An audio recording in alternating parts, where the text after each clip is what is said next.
During the competition, you learn a whole bunch of repertoire, and you are expected to play through 4 rounds and to perform consistently well. So that's a big challenge, and every competition is a step.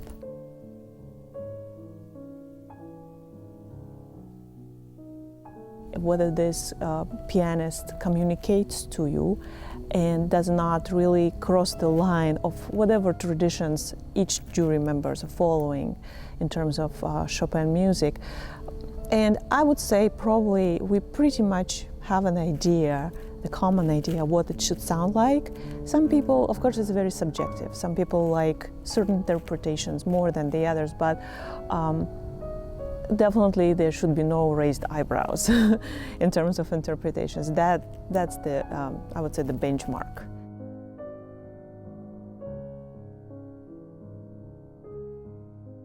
You can take any different kind of ingredient, but through distillation, you find who is really you.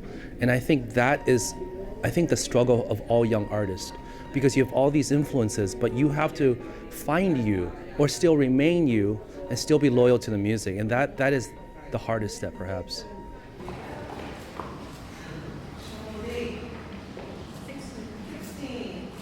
Competitions will very much promote good health of physical playing and also are destroyers of good health in the practicing side, that everything has to be so perfect that it's a dangerous road to start going down. Now that editing is so easy, people tolerate mistakes very poorly. Nobody wants to hear even one little mistake. And if you listen to the old recordings, which I like very much, many people find it difficult to get used to the fact that there's an occasional wrong note. I find it difficult to get used to the opposite.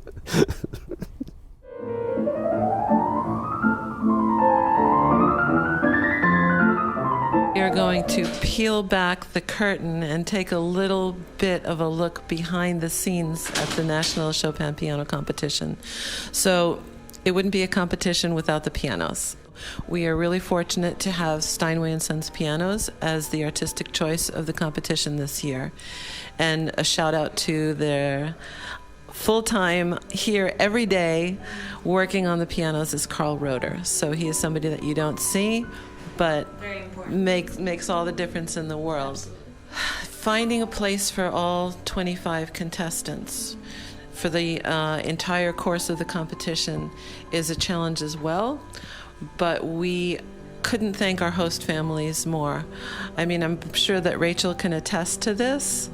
In fact, she is staying with her host family from the last 2 competitions, yes. So, and what happens is that oftentimes the contestants build a relationship with their host families, and which goes on way beyond the competition.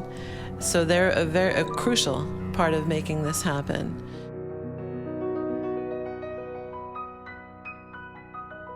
I think playing Chopin's music requires, as I said before, many different aspects. You know, you need to learn to voice, and the controls absolutely must be there. And learning exactly where that fine line is between keeping it dramatic and exciting and at times cataclysmic, but not going over the top so it doesn't become Rachmaninoff. So, yeah, I think it's the best music. I mean, like Chopin wrote the Opus 10 Etudes because there wasn't any other music written that was hard enough for him to play. So I think it's the most rewarding pieces, the most rewarding repertoire. It's very diverse. You can convey any emotion with this. This is music that I've, been listening to my whole life. So to get a chance to play for the Chopin competition, that's amazing. I'm just really happy to be here. Ultimately, when you go from the beginning of the competition and you progress through the rounds, there is, unfortunately, some of the contestants do play in a way that even when not compared to our own personal preferences, does not measure up to expectations. So, but very, very few times does this happen. And when that happens, unfortunately for those participants, they don't progress usually. But when you are left with a pool of contestants that are all very, very good, and they play in different ways, then your own background, personal taste, and experiences do play a role in determining who you lean towards in terms of favoring.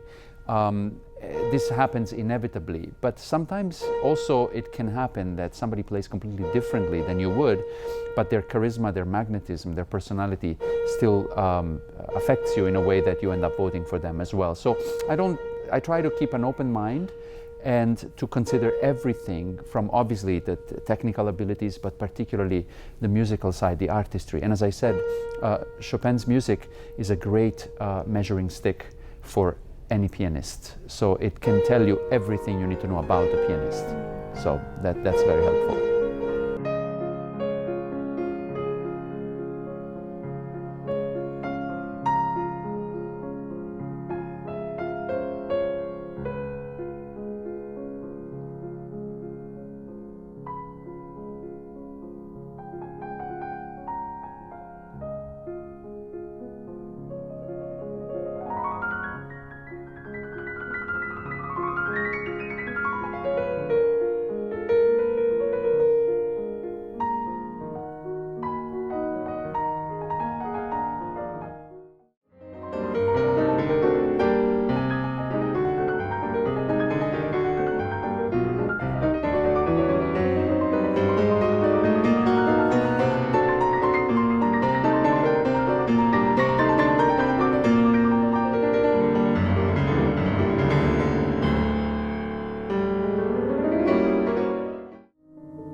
performance sort of like a journey.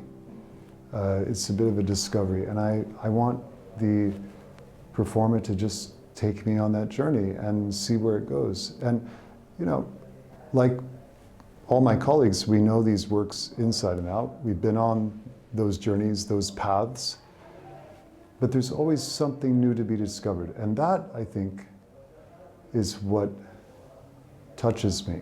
When I hear a performer who has taken, maybe starts on the same path that I've taken, but then suddenly I find myself in a different place, and I feel awake. And it's when I have those moments that I try to understand what has happened.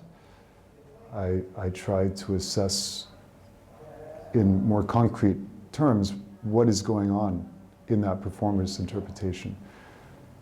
So I judge it quite intuitively, but I always check myself.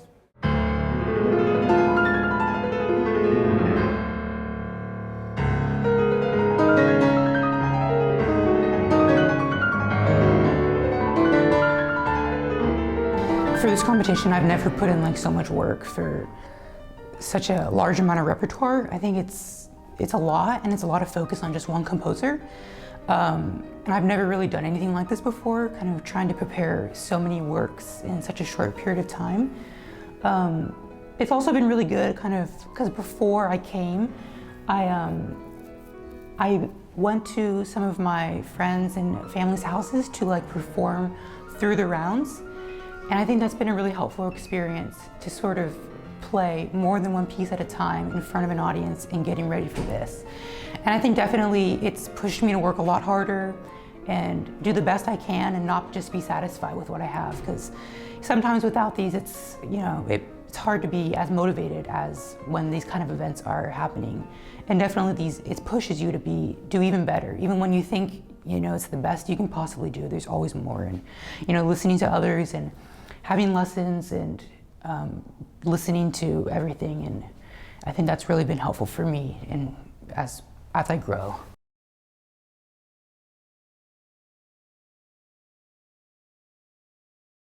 I was 22 at the time, and then when I went to Warsaw, I was 23, and I was so naive. I knew nothing. I did not know, for example, why we were first.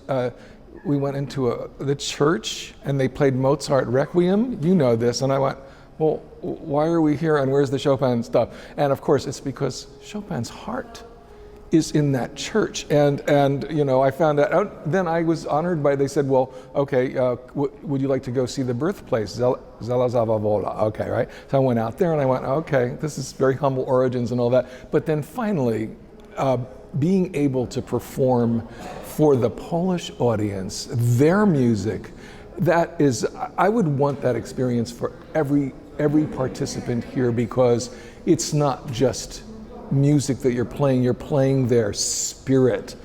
By the time I went to the Chopin competition in 1965, I think that my connection with Chopin had really already been established, but I could have, my musical life could have gone off in other directions, but I've maintained a stronger relationship with Chopin's music than any other.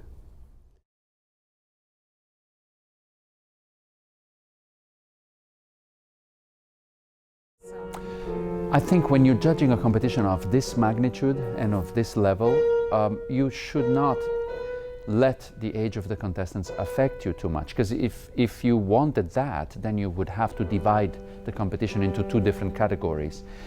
If a contestant aged 16 or 17 is competing together in the same mix with somebody 29 or something, 28, you should not penalize the ones that are a little bit older. I don't think it would be fair. Perhaps it's inevitable that if they stand out and if they're both equally great, then maybe you will end up favoring the younger one, perhaps. I don't know. But there is no predetermination in that sense, and there is no attempt to favor the younger ones over the older ones, or vice versa.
this thing with my colleagues and fellow jurors have been talking about this. How do they hear Chopin? How are they exposed to it? Are there national schools and trends, or has it become more global, more cosmopolitan, which I think is true?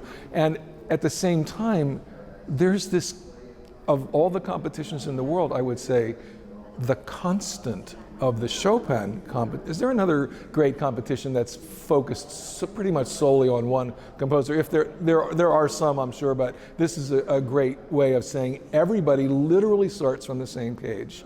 And if you get to a certain level of competence, let's just say it's a coherent performance, memory serves, technique serves, so much is then a matter of interpretation, a matter of individuality, of platform persona, and on the other end, are the jurors' taste and preference, because you know it's so wildly varying, I would say.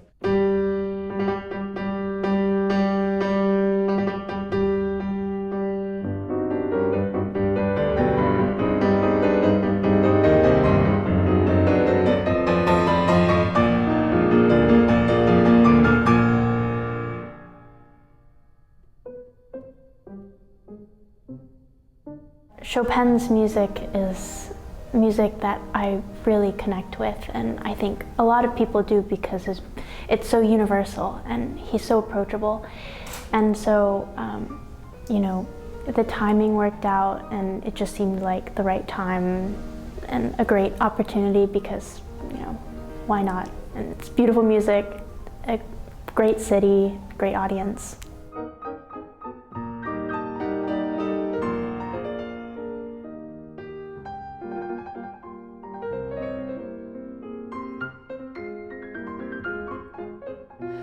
The artist has to be free, has to read, of course, what is written, and has to think what might the composer think.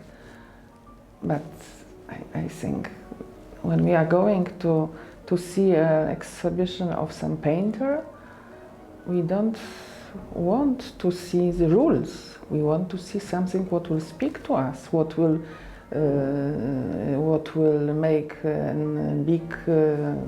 What will be important, and that we can think about it for years.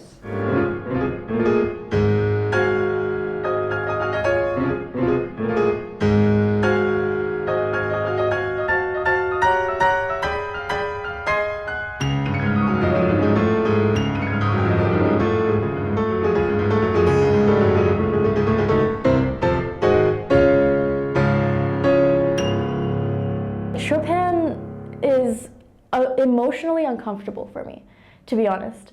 I think he has a lot of complexities and a lot of depth that really only he can understand. And so I read a lot about him. I read a really great biography. I think it was Alan Walker, but it really helped me to understand him. So now I feel like I do connect with him better, but that's why it was also a challenge, is because Chopin is just a sort of an uncomfortable composer for me. And so I really thought of it as, you know, I really want to get to know this composer and get to know his music and try to understand him a little bit better, because I think all pianists really should, you know, get to know Chopin and his works. So.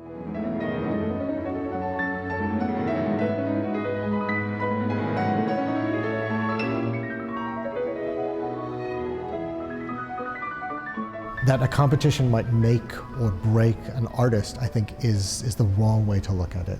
And we're not, you know, we're commenting on a week's worth of music. We're not commenting on the entire trajectory of your life until this point. So, and I think people need, especially competitors, need to remind themselves of that as they go through these things, because they can be very discouraging and sometimes debilitating. Because the longer you stay in it, of course, you enter more and more competitions, and you lose more and more competitions. And I have lost far more than I have won. And in '95, of course, it was a big deal to win the US Chopin competition. And then in '97, the Clyburn. And I don't think the Clyburn would have happened had it not been for what I did here in Miami in '95. Because that competition gave me concert dates. It gave me a chance to go to Warsaw, and it just opened doors in other ways. And even though the doors may have been smaller than a major international award, that time was invaluable to me.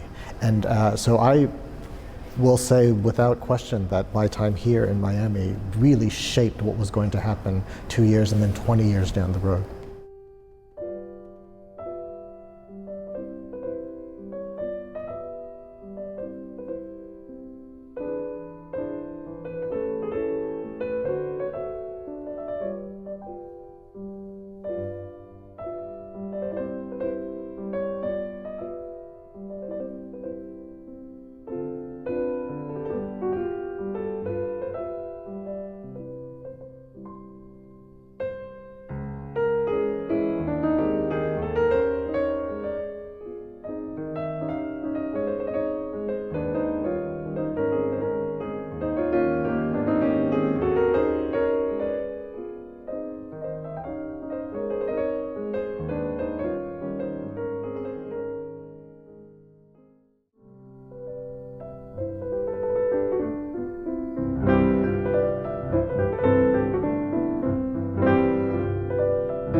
I would say this competition in particular, it's a really interesting challenge, but it's also a very enjoyable challenge because you really get to go deep into this world of Chopin, who, as we know, is one of the finest composers of piano music who ever lived. And so getting to explore his music and get into it on a deeper level is really, it's a privilege. It's an honor and a privilege.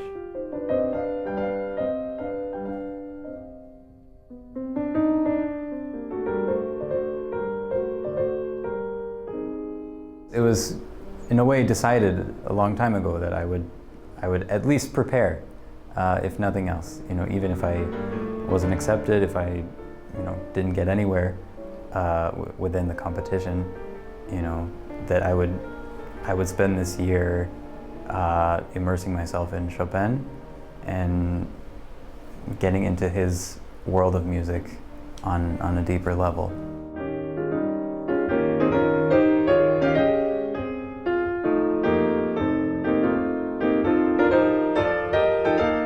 One of the biggest things about going to a competition is to not see it as a competition. You see it as just this opportunity to grow through the preparation, through bringing that program together, that huge program of music together, and you just do the best you can. The results are really not in my control, not in any of the other competitors' control, and I think all of us just want to have a good time and enjoy ourselves playing on the stage.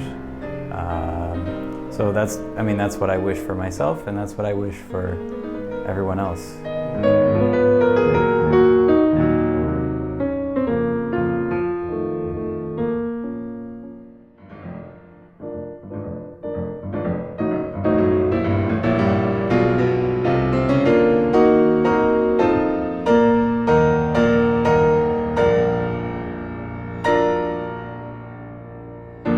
I grew up dancing ballet, and I danced all the way up until high school. So dancing is another aspect that comes naturally to me, and so I think that helped my approach to the music. And then for things such as etudes that are very technical, I think,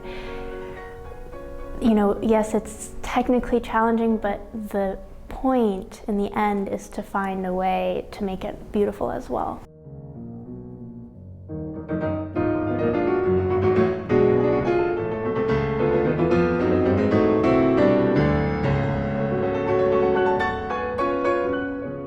There's so much that goes into preparing for a competition. I think the biggest part of the journey is the preparation by far. And I know just from preparing and performing before I came to Miami and working with my teachers, there is a huge amount of difference from when I started to where I am now. And so I mean, that's really was my main goal in coming to a competition. It's not, you know, the prize but it's more about the journey.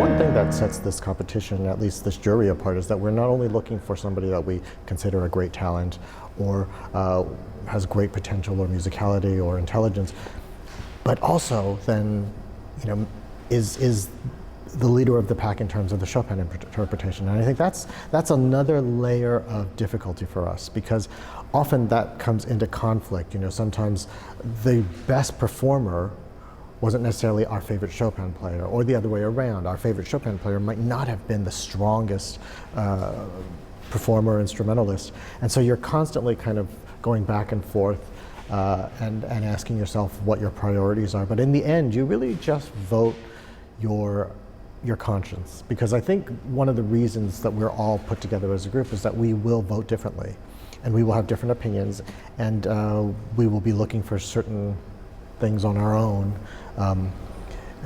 with, of course, Chopin and general music in mind.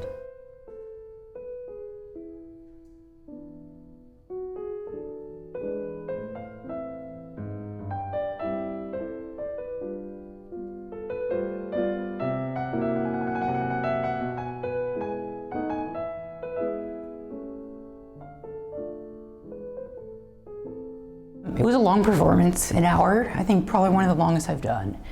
And it's a program that has a lot of kind of different kinds of pieces. It's a lot of very diverse kind of emotions in it.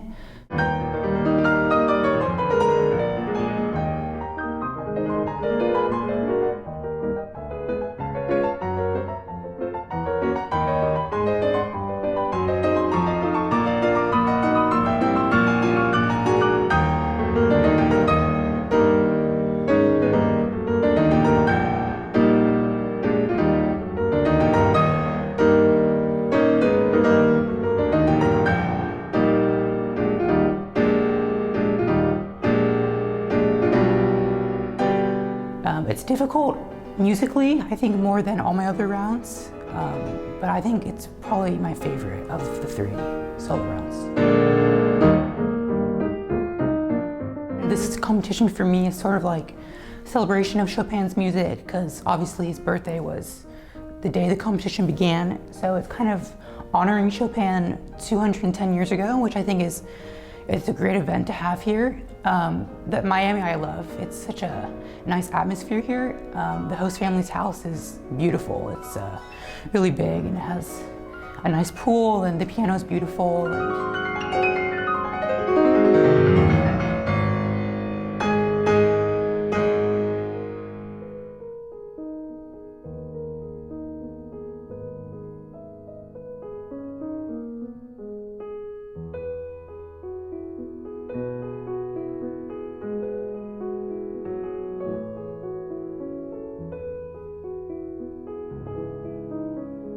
I think there's something about when you play the music of Chopin, just you focus on his music for a while, it just starts to, you start to understand it more. You start to maybe start hearing things the way Chopin did.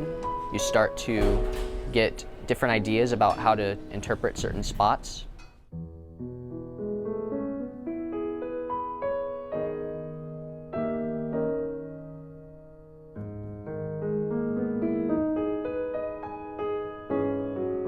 The level of all of the people I've had the privilege to, you know, once in a while be able to tune in and listen once in a while, you know, it's just wonderful. I think that a competition of this level just pushes everyone to do their very best, and that always causes them to grow as a musician, as a pianist, as a human being too.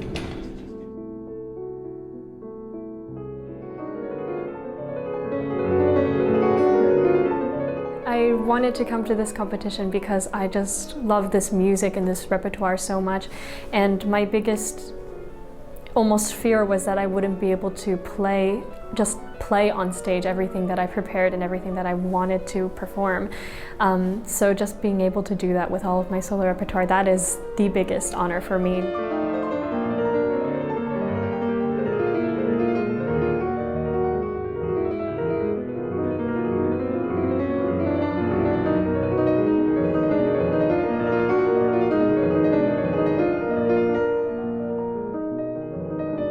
First of all, it's just a huge opportunity to play for people and on a beautiful stage, on a beautiful piano with beautiful music, and also just the organizers have been so kind in preparing everything, and the way that they approach everything, they make us feel so at ease as much as we can be in a situation like this.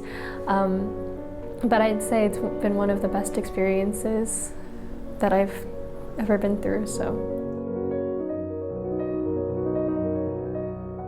I think Chopin is one of the most revealing composers for a pianist's ability, I think, because it requires so much maturity and artistry, and you can't get away with it if you don't have those things. And I think just learning all of this music over the past few months, and also, I mean, some of this repertoire is from years ago, and it's definitely grown me as a musician. I mean, it's not near perfect, and it's not near where I would ideally like it to be, and I will continue to grow that way. But it's definitely been a huge part of how I play now and the way that I approach other music.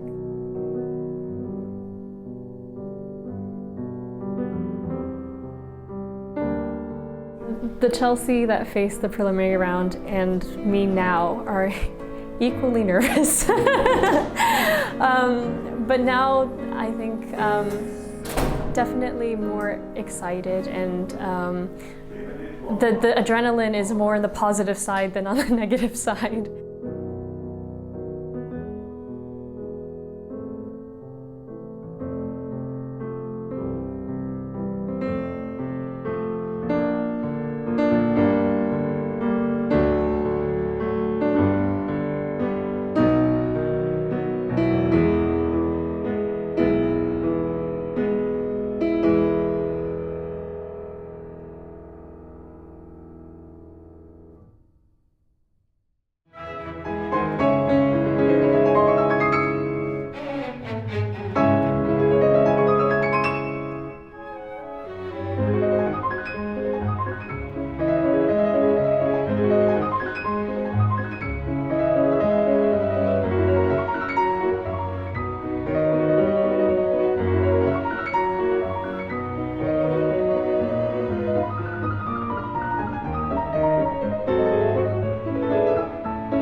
But ultimately, that's what I look for, is just someone who has something to say. And I would say that a lot of it has to do as well with the performer's understanding of Chopin's particular aesthetic, his style, his values.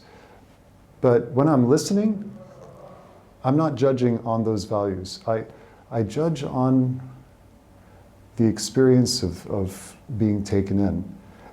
And it almost always happens that when I'm truly taken in, that they have expressed those very values that I do think are inherent in Chopin's works.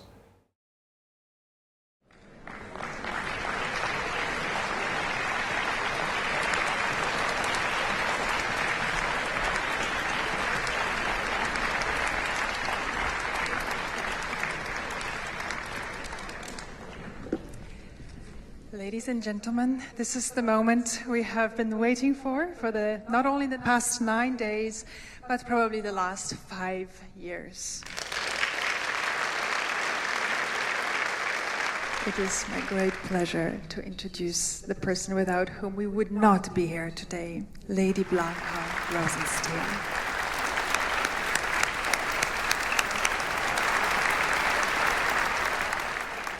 Today we are celebrating the 10th edition of the National Chopin Piano Competition and our mission to support young, talented American pianists.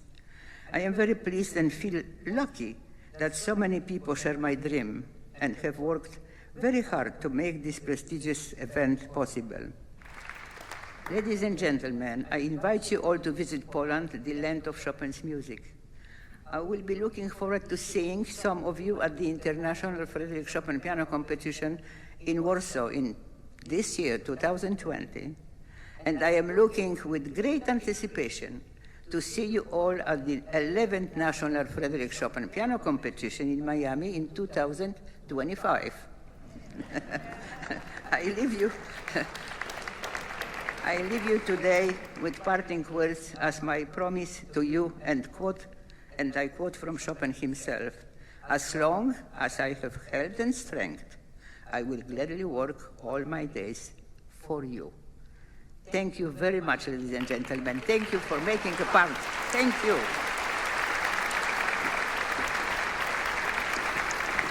Thank you. And now, ladies and gentlemen, it is time to hear our prize winners' names. The 6 semi-finalists who have not advanced to the finals will each receive an award of $1,000, the prize that was underwritten by the Sasha Gorodnitsky Foundation.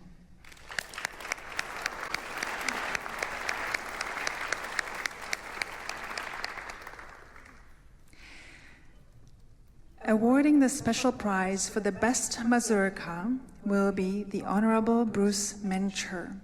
And this prize of $2,000 goes to Evren Ozel.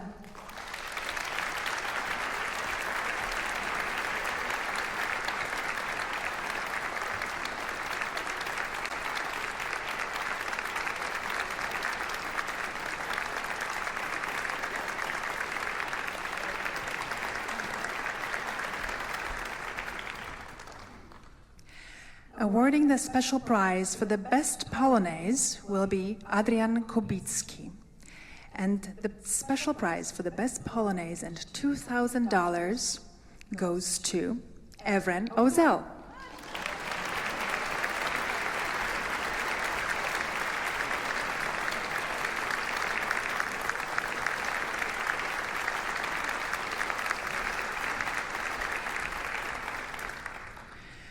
Awarding the special prize for the best sonata is Keith and Agnes Gray. And that special prize for the best sonata and $2,000 goes to Parker van Ostrand.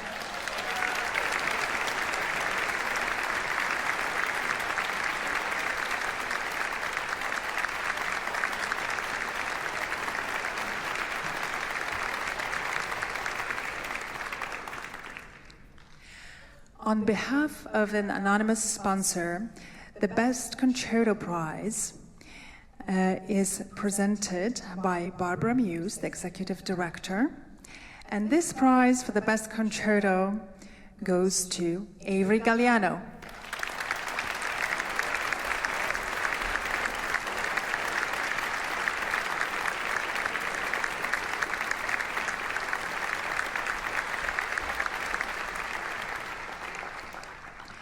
And now onto the top prizes, which include the trip to Warsaw to the International Chopin Piano Competition this fall.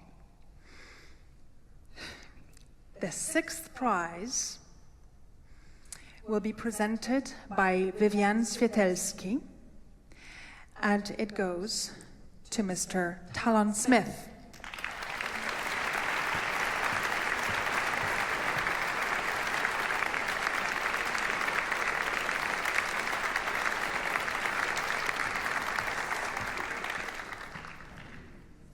The fifth prize was not awarded, but we have a tie for the fourth prize. The first of the fourth prizes will be presented by Keith and Agnes Gray, representing Gray & Sons Jewelers. And that fourth prize and $5,000 goes to Chelsea Guo.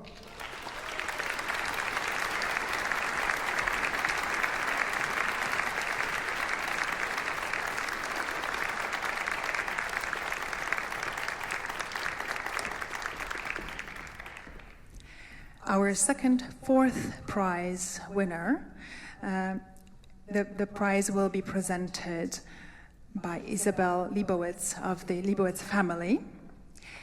And that fourth prize and $5,000 go to Umi Garrett.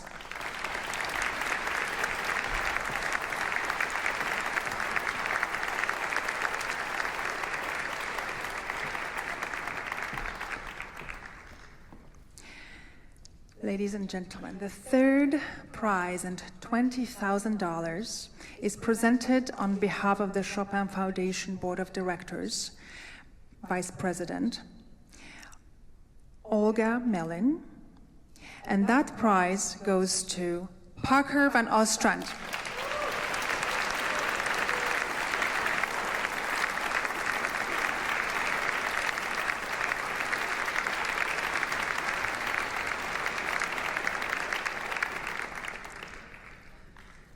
The second prize of $30,000, an automatic acceptance to the International Chopin Piano Competition in Warsaw, is presented by Brenda Bruce Fountain. And that prize, ladies and gentlemen, goes to Evren Ozel.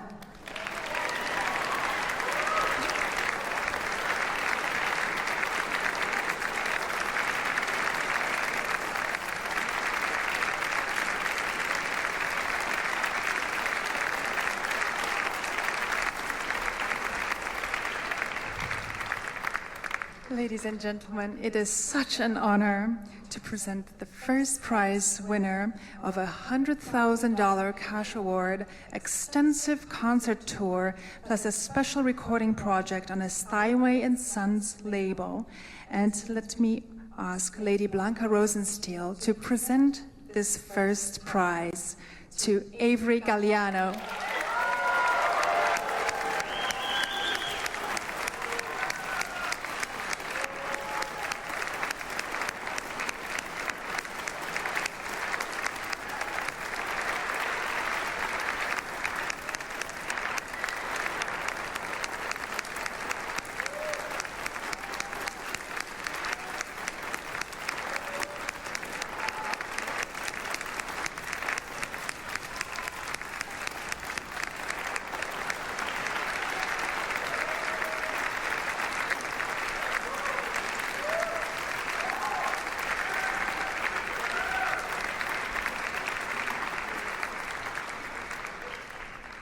Thank you so much, ladies and gentlemen, and that will conclude our awards ceremony for this afternoon. Thank you so much for being here and joining us and supporting Chopin's music as performed by so many very talented young American pianists. We have another 5 years to groom the next round of amazing young competitors. So support them in all of their efforts, support the Chopin Foundation so that we can continue on for the next 45 years. Thank you and good night.